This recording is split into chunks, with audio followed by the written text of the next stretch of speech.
Según los psiquiatras de la Organización Mundial de la Salud, 450 millones de personas en el mundo tienen un trastorno mental. 3 veces las poblaciones metropolitanas de Tokio, Nueva York, Los Ángeles, Londres, París, la Ciudad de México, Mumbai, Milán, Madrid, Toronto, Washington, Atenas, Melbourne, Hong Kong, Singapur, Roma y Berlín combinadas. ¿Hay realmente esta cantidad de enfermos mentales o es solo un caso de buen marketing?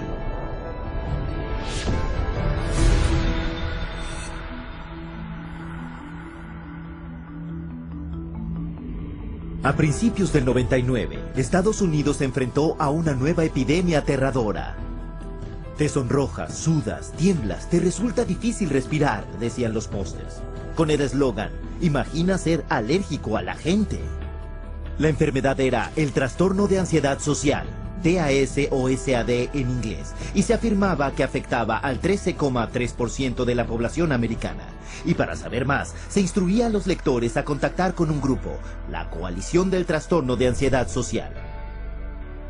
Lo que al público no se le dijo era que tanto la coalición como la campaña las había creado una agencia de relaciones públicas y era financiada por una empresa farmacéutica.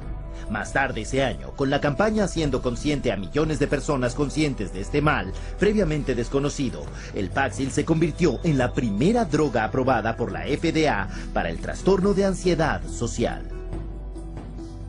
Psiquiatras como Jack Gorman, de la Universidad de Columbia, y Murray Stein, de la Universidad de California en San Diego, firmaron como los líderes para la campaña de Paxil. Y en 3 años, Paxil se disparó desde la 3ª posición en su clase a ser la primera.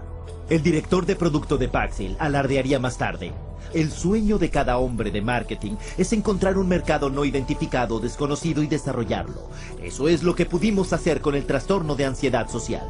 La competición del Paxil se fijó en esto. Ese mismo año, Pfizer consiguió la aprobación de la FDA para vender su antidepresivo Zoloft para el tratamiento del trastorno del estrés postraumático.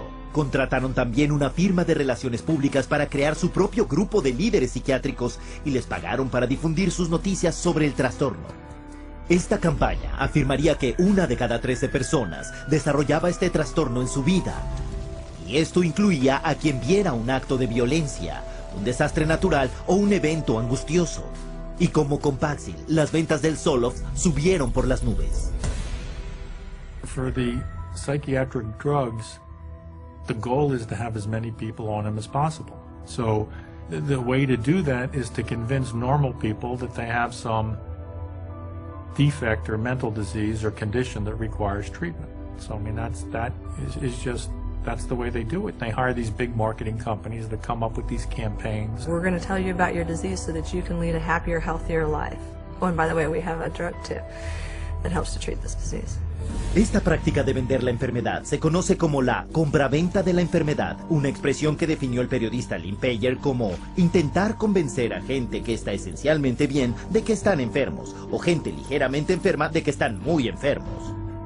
En Madison Avenue, la compraventa de la enfermedad se logra con una estrategia de clasificar la condición, donde la enfermedad mental se vende igual que los coches, la cerveza o el detergente de ropa.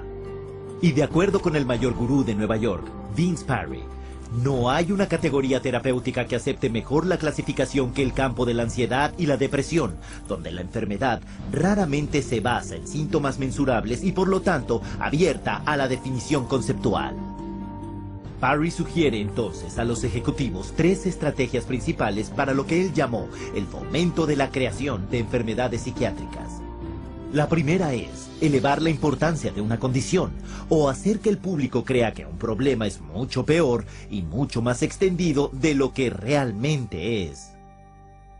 Antes de la introducción de los antidepresivos SSRI, la depresión se consideraba, incluso para los psiquiatras, que afectaba a solo 100 de cada millón de personas. Desde entonces, las estimaciones han subido a tanto como 100,000 por 1,000,000. Un aumento de 1000 veces. El resultado es que más o menos el 10% de los americanos, unas 27 millones de personas, toma antidepresivos hoy en día, el doble que en 1996. Very good marketing. That all, expressions of human emotion, deep sadness and fear and anger and whatever else they happen to be, are now classified as, you know, a major problem, a psychiatric problem, a psychological problem that needs to be dealt with drugs. Otra enfermedad psiquiátrica, el trastorno bipolar, se consideraba raro, afectando solo a una décima parte del 1% cuando se introdujo en el DSM-3. Hoy se afirma que un 10% de la población, 100 veces el número original, tiene esa condición. El trastorno bipolar pediátrico no estaba enumerado siquiera en el DSM cuando el psiquiatra de Harvard, Dr. Joseph Biderman, empezó a publicar estudios afirmando que los cambios de ánimo en los niños no eran comportamientos normales, sino que en realidad eran enfermedades mentales. La campaña de ventas de la enfermedad de Biderman funcionó. Solo en la última década, el índice de niños con bipolar ha subido un 4000%. Pero lo que no se le dijo a los padres era que 25 empresas farmacéuticas distintas habían garantizado el trabajo de Biderman. La extensión de su influencia no se reveló hasta que una investigación del Senado en 2008 expuso a Biderman por no informar de más de $1.600.000 en ingreso farmacéutico. Pero estas revelaciones no tuvieron efecto en la psiquiatría. El bipolar pediátrico sigue siendo aceptado ampliamente en la comunidad psiquiátrica. These labels are being applied to younger and younger children, which I think is really, a sad case. I'm sure I agree with any of those labels to begin with, but let alone for them to be applied universally to young kids. This idea that childhood itself is a psychiatric disease is simply based off some completely unsubstantiated idea that got printed in the psychiatric manual, and there's no science behind it whatsoever. La venta de la enfermedad, estrategia número 2, redefinir una condición existente. Esta táctica toma un estado de ánimo normal y lo redefine como una enfermedad psiquiátrica que ahora tiene que tratarse con drogas. Ejemplo, la tristeza invernal. Una condición mental común relacionada con la falta de sol en los meses de invierno, pero redefinida por los psiquiatras como el trastorno afectivo estacional, una enfermedad psiquiátrica que requiere tratamiento psiquiátrico. Otro ejemplo, consideremos el cambio de emociones en la menstruación de la mujer, creada por los psiquiatras como trastorno disfórico premenstrual. Una enfermedad mental descubierta no en el laboratorio, sino en el departamento de marketing del fabricante de drogas Eli Lilly. When Prozac patent came up, they realized they needed to come up with some sort of new to keep the money rolling in, and they came up with a new disorder. They just made it out of thin air. You know, the premenstrual dysphoric disorder, the PMDD, and then the new wonder drug, which was Serafem, which if you look at Serafem on the back of the label, it just says, this is Prozac. And they were able to keep that patent so that nobody else could make it, so that they could keep that money rolling in. Many of the drugs today are simply drugs repackaged. They're drugs that had a patent and now are generic, or now get called something else, or they decide now to use them for something else. Estrategia número 3 para la venta de enfermedad. Crear una condición nueva para una necesidad del mercado no satisfecha. Ejemplo, trastorno de ir de compras compulsivo, promocionado por el psiquiatra Dr. Jack Gorman. En sus apariciones ante el público, se citaba un estudio reciente que afirmaba que hasta 20 millones de americanos, 90% de ellos mujeres, podía tener el problema. Lo que no reveló era que el estudio fue financiado por los laboratorios Forest, fabricantes del antidepresivo Celexa, y que él era un asesor pagado para por lo menos 13 firmas farmacéuticas, incluyendo Forest. La mayoría de los consumidores no ha oído hablar del concepto del marketing de la enfermedad para sacar beneficio, pero para los que están en la publicidad y los fármacos es bien conocido. Un informe de 2005 de comprensión de la empresa Reuters para ejecutivos de compañías farmacéuticas observa que la capacidad de crear nuevos mercados de enfermedades aporta una cantidad indecible de miles de millones de ventas de fármacos, y que los próximos años presenciarán todavía más creación de enfermedad patrocinada por las corporaciones. If I can't get along with my husband, take a drug. If I'm feeling a little depressed, take a drug. If I can't study properly, take a drug. We've become a fast food, what I call a fast food, fast drug society. Uno podría entonces preguntar, ¿hay alguien cuestionando este aumento extremadamente cuestionable y científicamente no probado de diagnósticos mentales?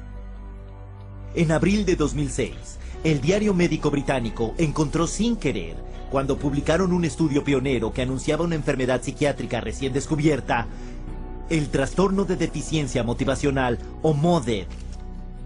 Se caracterizaba por letargo y una indisposición para trabajar. Se afirmó que Modet afectaba a millones. Pero cuando los medios de comunicación por todo el mundo transmitieron las noticias sin cuestionarlas, el diario dijo la verdad. El estudio era parte de la edición de su Día de los Inocentes. Pero el chiste demostró el punto. La venta de la enfermedad funciona. Incluso gente sin enfermedades mentales pueden ser consideradas en riesgo y que se les recomiende un tratamiento de drogas. Un estudio publicado en el diario de la Asociación Médica Americana instaba a todas las víctimas de ataques al corazón a tomar un antidepresivo para prevenir la depresión, estuvieran deprimidos o no. Luego se descubrió que los autores tenían una relación financiera no revelada con el fabricante del antidepresivo, Lexapro. El drogado preventivo es la onda del futuro. Como un experto dijo, por lo visto hay una cantidad de dinero ilimitada que ganar con el marketing farmacéutico de los remedios para las enfermedades, y todavía más de los remedios para reducir los factores de riesgo para la enfermedad. And of course, every time they come out with a new mental disorder, then they come out with a new drug to counteract it. At least to me, it seems like nothing more than a marketing ploy. There are certain executives in the pharmaceutical manufacturers that have stated that one day in America, every person will be on drugs, healthy or not. Con estas astutas campañas de ventas de la enfermedad, 100 millones de personas en el mundo están hoy en día tomando psicotrópicos. Y como resultado, la industria de los psicotrópicos está ganando más de $150,000 cada minuto. Un asesor del consumidor dijo, puedes vender cientos de millones de dólares de una droga, hasta una mala, si tienes la campaña de marketing correcta. Lo que nos lleva a nuestra siguiente pregunta.